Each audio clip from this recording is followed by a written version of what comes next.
On December 31st, over 1 billion people around the world stopped what they were doing to watch a ball drop 141 feet in 60 seconds. A million people stood freezing for up to 12 hours, some even wearing diapers, just to witness this single 60-second moment of celebration. This event is broadcast live on television to over 1 billion viewers worldwide. That's more people than watch the Super Bowl every single year. Here's what nobody talks about. This entire beloved tradition started as nothing more than a real estate marketing stunt in 1904. We're going to dissect exactly how one newspaper publisher accidentally created the most successful marketing event in human history, generating millions annually. How a 700-pound iron ball became a global brand asset worth hundreds of millions of dollars in advertising value. Times Square generates over $20 million in advertising revenue in just one night. One single night every single year. By the end, you'll never watch the ball drop the same way again. Because what you're really watching isn't tradition, it's marketing perfection. The year is 1904. Times Square isn't even called Times Square yet. It's just Longacre Square, an unremarkable Manhattan intersection. Enter Adolph Ochs, a German-Jewish immigrant who owns the New York Times newspaper. He's ambitious, strategic, and desperately needs attention for his business.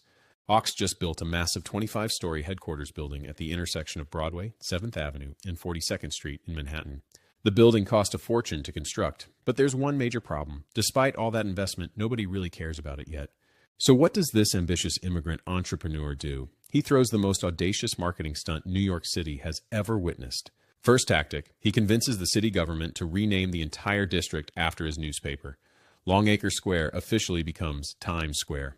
Can you imagine the audacity? Just walk up to city officials and convince them to rename an entire neighborhood after your private business.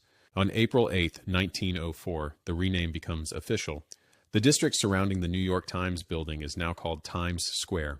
Just like that, every newspaper article, every address, every conversation about that area now mentions the New York Times by default. But Ochs wasn't satisfied with just a name change. He wanted something bigger, bolder, something that would capture imaginations forever. December 31st, 1904. Ochs plans an all-day street festival culminating in a spectacular fireworks display launched from his building's rooftop. Over 200,000 people show up. The fireworks are so loud, people reportedly hear them 30 miles away in Croton-on-Hudson.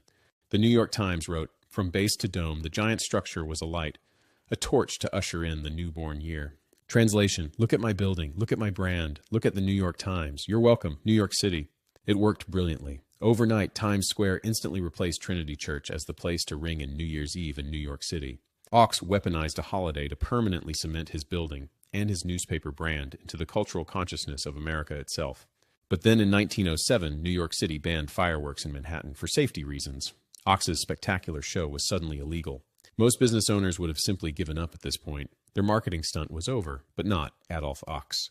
He hired a 23-year-old Ukrainian immigrant metalworker named Jacob Starr to build something unprecedented, an illuminated ball. The first ball was 700 pounds of iron and wood, adorned with 125-watt light bulbs, 5 feet in diameter. December 31st, 1907. At exactly midnight, they lowered the illuminated ball from a flagpole atop the Times Tower. And just like that, the Times Square ball drop was born, not from tradition or culture, but from one man's marketing needs. This is manufactured culture at its absolute finest, a marketing stunt that became an institution simply through repetition and time. The ball dropped every single year from 1907 onward, with only 2 exceptions during the World War II in 42 and 43. During World War II, New York had a dime-out policy to protect against potential attacks. No bright lights allowed, including the ball. But even without the ball, people still gathered in Times Square. They stood in silence, then greeted the new year with chimes. That's brand power. The tradition was so deeply embedded in culture, it survived even without its centerpiece, pure behavioral conditioning. In 1920, they replaced the original ball with a new 400-pound version made entirely of wrought iron.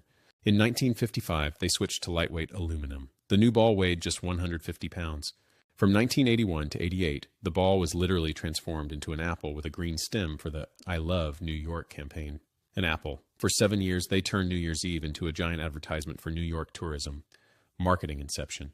This shows how valuable the platform had become. Any brand would pay millions just to have their logo on that ball. By the 1990s, television broadcast the ball drop live to millions. The game completely changed. Dick Clark's New Year's Rockin' Eve on ABC became appointment television for millions of American families every year.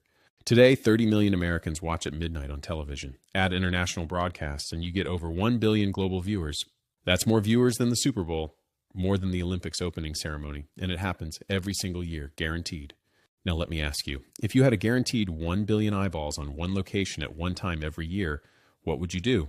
You'd sell the hell out of it, and that's exactly what happened. Welcome to the money machine. On a typical day, a digital billboard in Times Square costs $5,000 to $50,000 per day, depending on the location. On New Year's Eve, those rates double or even triple. Premium spots near the ball can hit $250,000 to $1 million. Why such high prices? Because your ad isn't just seen by 1 million people in person, it's seen by 1 billion on television worldwide. Every time the camera pans to show the crowd during the broadcast, it inevitably captures the billboards in the background. Free exposure.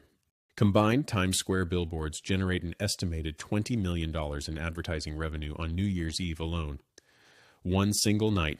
That's more advertising revenue in one night than some entire companies make in a full year of operation. But billboard advertising is just the appetizer. The real money comes from something even bigger, event sponsorships. Since 2020, Kia has been the major corporate sponsor of the Times Square New Year's Eve celebration. According to industry estimates, Kia pays somewhere between $3 to $4 million annually for this partnership and all associated branding rights. What does Kia get? Their logo plastered on every broadcast, the numerals towed into Times Square by their vehicles, website, and promotional branding. Most importantly, association with the most watched New Year's event in the entire world. That's the real product they're buying. Let's do the math. $4 million for 1 billion impressions. That's 0.004 cents per impression.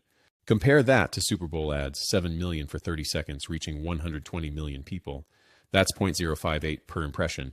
Kia gets 14 times better return on investment sponsoring New Year's Eve than running a Super Bowl commercial. 14 times.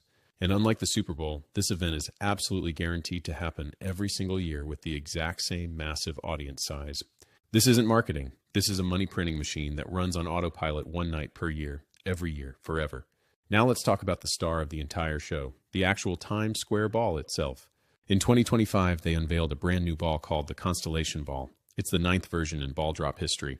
It's 12.5 feet in diameter, weighs 12,350 pounds, features 5,280 handcrafted Waterford crystals. Who makes those crystals? Waterford Crystal, an Irish luxury brand that's been part of the ball since 1999. Waterford doesn't just provide crystals, they sponsor the ball in exchange for global brand exposure every single broadcast. Every single broadcast mentions Waterford Crystal by name. Every article about the ball mentions Waterford. That's year-round free advertising.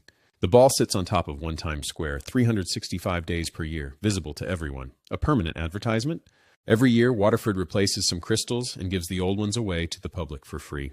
Why give them away free? Because those crystals become collectibles, physical pieces of the brand that people treasure and display. That's product marketing brilliantly disguised as generosity. Waterford turned 60 seconds into a permanent showroom for their luxury brand. But the money machine extends far beyond sponsorships and billboards. There's an entire economic ecosystem around New Year's Eve. New Year's Eve in Times Square generates an estimated $60 to $400 million in total economic activity for New York City. Hotels jack their rates up to $500 to $2,000 per night. Some rooms with ball drop views cost even more.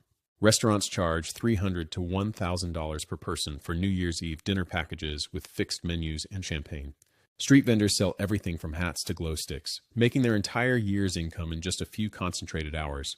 Bars and clubs run exclusive events at premium prices, some charging hundreds just for entry with no guarantee of seeing anything. All of this economic activity, all these inflated prices, all this commerce traces back to one single source, Adolph Ochs' party. That's 122 years of compounding brand value from a single marketing stunt thrown in 1904. Okay, we've covered the money, but why does this work so incredibly well? Let's talk about the psychology. The ball drops once per year, at one moment in one place. You can't get it on demand. That artificial scarcity creates urgency. Humans are biologically hardwired to value rare events more highly. Ochs understood this instinctively back in 1907. When 1 billion people participate in something, it becomes socially mandatory. You're not just watching, you're participating in global ritual. Once something becomes socially mandatory through sheer participant numbers, it's nearly impossible to kill or replace. That's why the ball drop survived World War II, economic recessions, and even the 2020 pandemic without the crowd. Here's the subtle genius. Brands don't have to create credibility from scratch. They just borrow it from the event. When Kia sponsors the ball drop, they're not saying we make good cars. They're saying we're part of your tradition. That's association marketing at its absolute finest. It costs a fraction of building that authority independently from zero. The most brilliant part? The event markets itself automatically. Every year, media covers it for free. Every year, millions post about it on social media. Every year, it generates billions in earned media nobody pays for. The Times Square ball drop is a self-sustaining marketing machine. It doesn't need commercials or influencers. It just exists. Now here's what'll blow your mind. You've been watching this exact playbook your entire life without even noticing it. Apple product launches, countdown clocks, manufactured scarcity, global audience, same strategy. Black Friday, artificial urgency, once per year event, same strategy. Spotify Wrapped, annual ritual, social sharing, personal investment, exact same psychological strategy that Ochs pioneered. Every brand you interact with is desperately trying to create their own ball drop moment, a repeatable, scalable cultural event. The difference? Most brands fail because they try to force tradition instead of engineering it patiently over time. Great marketing doesn't feel like marketing at all. It feels inevitable, natural, like it was always meant to be. So what can you learn? Claim existing behaviors, make it annual and repeatable, let others spread it, and play the long game. Next New Year's Eve, remember, you're not watching tradition. You're watching the greatest long game marketing play in human history.